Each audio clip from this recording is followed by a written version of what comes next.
Freedom physically refined rice bran oil cholesterol ని శుభ్రం చేసేందుకు ప్రతిరోజు వాడండి freedom rice bran oil. Welcome to Sai 2024. Srikakulam జిల్లాలోని టెక్కలి టీడీపీకి కంచుకోట. ఇక్కడి నుంచి 1994 ఎన్నికల్లో నందమూరి తారక రామారావు ఎమ్మెల్యేగా పోటీ చేసి గెలిచిన చరిత్ర ఉంది. టీడీపీ స్థాపించినప్పటి నుంచి ఇక్కడ జరిగిన 11 ఎన్నికల్లో 8 సార్లు పార్టీ విజయం సాధించింది. తెలుగుదేశం పార్టీ ఆంధ్రప్రదేశ్ అధ్యక్షుడు కింజారపు అచ్చెన్నాయుడు టీడీపీ తరఫున పోటీ చేస్తున్నారు. 2014, 2019 ఎన్నికల్లో వరుసగా గెలిచి హ్యాట్రిక్ పై కన్నేశారు. వైసీపీ నుంచి దువ్వాడ శ్రీనివాస్ బరిలో ఉన్నారు. టెక్కల నుంచి కాంగ్రెస్ కూడా పోటీలో ఉంది. వైసీపీ నుంచి కాంగ్రెస్లోకి వచ్చిన కిల్లి కృపారాణి టెక్కలి అసెంబ్లీ సెగ్మెంట్ బరిలో ఉన్నారు. ఇంతకీ టెక్కలి నియోజకవర్గంలో ప్రస్తుత పరిస్థితి ఏంటో సాయి 2024లో చూద్దాం.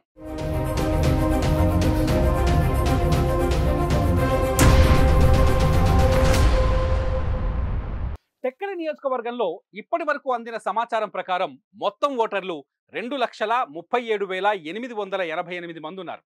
అందులో పురుష ఓటర్లు 1,20,841 మంది, మహిళా ఓటర్లు 1,17,027 మంది ఉన్నారు. ట్రాన్స్జెండర్స్ ఇక్కడ 20 ఓట్లున్నాయి వాళ్ళకి. టెక్కలి 1816 నుంచి 1832 వరకు పర్లకిమిడి రాజు గణపతి పద్మనాభదేవ్ పాలనలో ఉంది. అతని కుమారుడు ఆ రాజ్యాన్ని 2గా విభజించి టెక్కలిని గోవిందనాథ్ దేవుకు ఇచ్చారు. అతను తన కుమార్తె వివాహం జరిగినప్పుడు పసుపు కుంకుమల క్రింద టెక్కలి గ్రామాన్ని దారాదత్తం చేశారు. టిక్లీ అంటే ఒడియాలో పసుపు కుంకుమల బుట్ట అని అర్థం. అలా ఆ గ్రామాన్ని టిక్లీ అని పిలిచేవారు. కాలక్రమంలో టెక్కలిగా మారిపోయింది. అప్పట్లో టెక్కలి, హరిశ్చంద్రాపురం అసెంబ్లీ నియోజకవర్గాలు రాజకీయంగా కింజారపు కుటుంబం ఆధీనంలో ఉండేవి. హరిశ్చంద్రాపురం అసెంబ్లీ సెగ్మెంట్లో కింజారపు ఎర్రన్నాయుడు, ఆయన సోదరుడు అచ్చెన్నాయుడు వరుసగా 3 సార్లు గెలిచారు. 2008లో సీఎంగా ఉన్న వైఎస్ఆర్ డీలిమిటేషన్తో టెక్కలి నియోజకవర్గాన్ని విభజించి టెక్కలి, పలాస అసెంబ్లీ నియోజకవర్గాలుగా విభజించారు. 2009 ఉప ఎన్నికల్లో కాంగ్రెస్ అభ్యర్థి చేతిలో అచ్చెన్నాయుడు ఓడిపోయారు. 2014, 2019లో వరుసగా 2 ఎన్నికల్లో గెలిచి హ్యాట్రిక్ కోసం ఎదురు చూస్తున్నారు అచ్చెన్నాయుడు. ఒకసారి 2019లో ఏం జరిగిందో చూద్దాం. 2019 ఎన్నికల్లో టీడీపీ అభ్యర్థి కింజరపు అచ్చెన్నాయుడు 50.5% ఓట్లు సాధించారు. మొత్తం ఓట్లలో ఇది 87,658 ఓట్లు అన్నమాట. వైసీపీ అభ్యర్థి పేరాడ తిలక్కు 79,113 ఓట్లు వచ్చాయి. అంటే 45.6% ఓట్లు.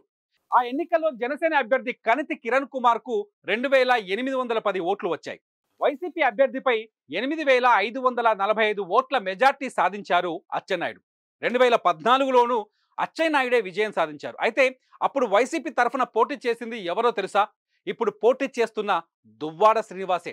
అవును, 2014 ఎన్నికల్లో దువ్వాడ శ్రీనివాస్పై 8,387 ఓట్ల మెజార్టీతో అచ్చెన్నాయుడు గెలిచారు. అప్పుడు టీడీపీ అధికారంలోకి వచ్చింది. కార్మిక శాఖ మంత్రిగా అచ్చెన్నాయుడు పనిచేశారు. ఇంతకీ 2024లో ఇక్కడ ఏం జరగబోతోందో చూద్దాం. మే 13వ తేదీన జరిగే ఎన్నికలో టెక్కలి నుంచి సిట్టింగ్ ఎమ్మెల్యే అచ్చెన్నాయుడు టీడీపీ నుంచి రంగంలోకి దిగుతున్నారు. అతన్ని ఓడించాలని వైసీపీ కంకణం కట్టుకొని ఉన్నట్లు తెలుస్తోంది. అసలే అచ్చెన్నాయుడు టీడీపీ ఏపీ అధ్యక్షుడు. వైసీపీ ప్రభుత్వంపై పోరాటం చేస్తూ ఓ సందర్భంలో జైలుకు కూడా వెళ్లారు. వైసీపీ అభ్యర్థి దువ్వాడ శ్రీనివాస్ సంచలన స్టేట్మెంట్ ఇచ్చారు. వాలంటీర్లు అందరూ రాజీనామా చేయాలని ఆదేశించారు.